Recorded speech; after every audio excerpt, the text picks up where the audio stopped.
ಗೊತ್ತಿಲ್ಲ ಅದನ್ನು ಅವಹೇಳನಕಾರಿ ಅಂತ ನಾವು ಅಂದ್ಕೊಂಡಂಗೆ ಯಾಕಂದರೆ ತುಂಬ ತಿಳಿದಂಥ ಮನುಷ್ಯ ಏನೋ ಒಂದು ಹೇಳ್ತಾ ಇದ್ದಾರೆ ಅಂದರೆ ಏನೋ ಒಂದು ಅರ್ಥ ಇರಬೇಕು, ಕೇಳಬೇಕು ಅದನ್ನು, ಪ್ರಶ್ನೆ ಕೇಳಿ ಏನು ಅಂತ ಕ್ಲಿಯರ್ ಮಾಡ್ಕೊಳ್ಳೋದು ನಮಗೆ ಬಿಟ್ಟಿತ್ತು ಅಥವಾ ನಮ್ಮ ಹಕ್ಕು, ಅದನ್ನ ಕೇಳ್ಕೋಬೋದು.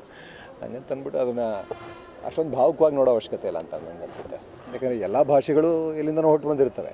ಸೊ ಹಂಗಂತ ಅಂದ್ಬಿಟ್ಟು ಒಂದು ಭಾಷೆ ಮೇಲೂ ಒಂದು ಭಾಷೆ ಕೀಳು ಅಂತ ಆಗ್ಬಿಡಲ್ವಲ್ಲ. ಕನ್ನಡವೂ ಎಲ್ಲಿಂದನೋ ಹೊಟ್ಟು ಬಂದಿದೆ, ತಮಿಳು ಎಲ್ಲಿಂದನೋ ಹೊಟ್ಟು ಬಂದಿದೆ. ಇದರಿಂದ ಅದು ಹುಟ್ಟುಬಿಡ್ತು ಅನ್ನೋದಕ್ಕೆ ಈಗ ನನ್ನ ತಾಯಿ ಹೊಟ್ಟೆಯಿಂದ ನಾನು ಹುಟ್ಟಿದೆ ಅಂದರೆ ನನಗೋ ನನ್ನ ತಾಯಿಗೂ ಅವಮಾನ ಅಲ್ವಲ್ಲ, ಯಾರಿಗೂ ಅವಮಾನ ಅಲ್ಲ ಅದು.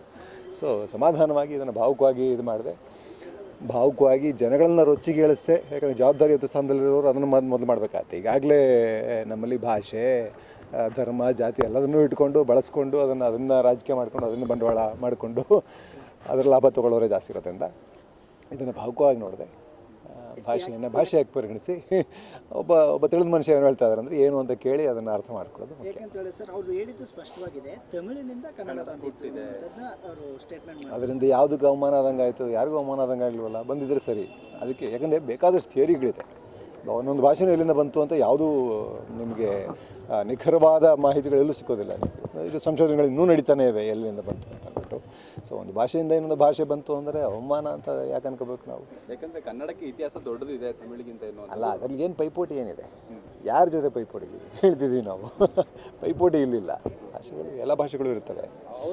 ಹಂಗಂತ ಅಂದ್ಬಿಟ್ಟು ಒಂದು ಭಾಷೆಗೆ ಪ್ರಾಮುಖ್ಯತೆ ಕಡಿಮೆ ಆಗಿಬಿಡುತ್ತೆ ಅನ್ನೋದಿಲ್ವಲ್ಲ. ಏನೇನೋ ಬಂದಿರ್ಬೋದು, ಅದು ಒಂದು ಥಿಯರಿ ಇರ್ಬೋದು. ಇದ್ರೆ ಈಗ ಅವ್ರ ಥಿಯರಿ ಏನಿದೆ ಅಂತ ತಿಳ್ಕೊಳ್ಳೋಣ ಅಷ್ಟೇ. ಸರ್ ಈಗ ಯಾಕಂತ ಹೇಳಿದ್ರೆ ಅವರ ಚಿತ್ರವನ್ನು ಅವರು ಕ್ಷಮೆ ಕೇಳೋ ತನಕ ನಾವು ಬ್ಯಾನ್ ಮಾಡ್ತೀವಿ, ಕರ್ನಾಟಕದಲ್ಲಿ ಬಿಡುಗಡೆ ಆಗೋಕ್ಕೆ ಅವಕಾಶ ಕೊಡೋದಿಲ್ಲ ಅನ್ನುವಂಥ ಆಗ್ರಹ ಗೊತ್ತಿಲ್ಲ. ಅಧಿಕಾರದಲ್ಲಿರೋರು ಏನು ಹೇಳ್ತಾರೋ ಅದು ನಡೆಯುತ್ತೆ, ಅದು ಮಾಡ್ತಾ ಇರ್ತಾರೆ. ಅದಾಗಲಿ. ಬಟ್ ನನ್ನ ಒಪಿನಿಯನ್ ನಾನು ಹೇಳ್ತಾ ಇದ್ದೀನಿ. ಇದರಲ್ಲಿ ಯಾರು ಅವಮಾನ ಅಂತ ತಿಳ್ಕೊಳ್ಳೋ ಅವಶ್ಯಕತೆ ಇಲ್ಲ. ಅವರೊಂದು ಥಿಯರಿ ಹೇಳ್ತಾ ಇದ್ದಾರೆ ಅಂದರೆ ಆ ಥಿಯರಿ ಹಿಂದಿನ ತರ್ಕ ಏನು ಅಂತ ತಿಳ್ಕೊಳ್ಳೋ ಅವಶ್ಯಕತೆ ಇದೆ ಅಷ್ಟೇ.